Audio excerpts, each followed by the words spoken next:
నేను ఒక విజన్ని రూపకల్పన చేస్తే ఆ విజన్లో ఫస్ట్ మూవర్ అడ్వాంటేజ్ తీసుకుని బ్రహ్మాండంగా మీరు చూస్తే 200లో ప్రారంభించాడు.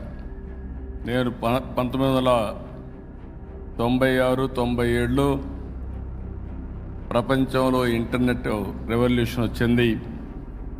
ఆ ఇంటర్నెట్ రెవల్యూషన్ని అడ్వాంటేజ్గా తీసుకోవాలని ఐటీని ప్రమోట్ చేస్తే నేను ఆ సమయంలోనే ఐటెక్ సిటీ పెట్టి ఐటీని ప్రమోట్ చేశాను. ఈరోజు ఇక్కడ ఉండే వాళ్ళందరూ కూడా ఐటీ చేసి ఇటీవల ఒకసారి అనిపిస్తుంది, నేను కష్టాల్లో ఉన్నప్పుడు, నేను జైల్లో ఉన్నప్పుడు మీరు పోరాడిన విధానం నా జీవితంలో ఎప్పుడూ మర్చిపోలేను. అంటే ఓసారి రాజకీయ నాయకులు అనుకుంటాం మనం పనిచేస్తే ప్రజలు మర్చిపోతాం అనుకుంటాం, కానీ ఒక్కొక్కసారి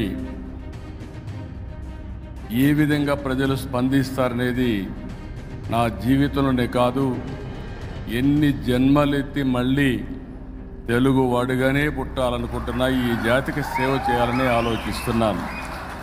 అలాంటి బ్రహ్మాండమైన స్ఫూర్తిని మీరు ఇచ్చారు.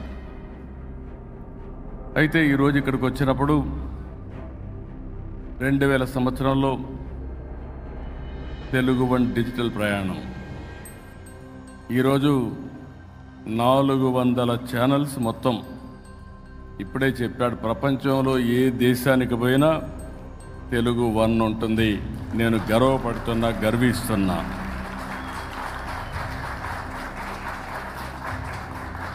ఈరోజు మనం చూసినప్పుడు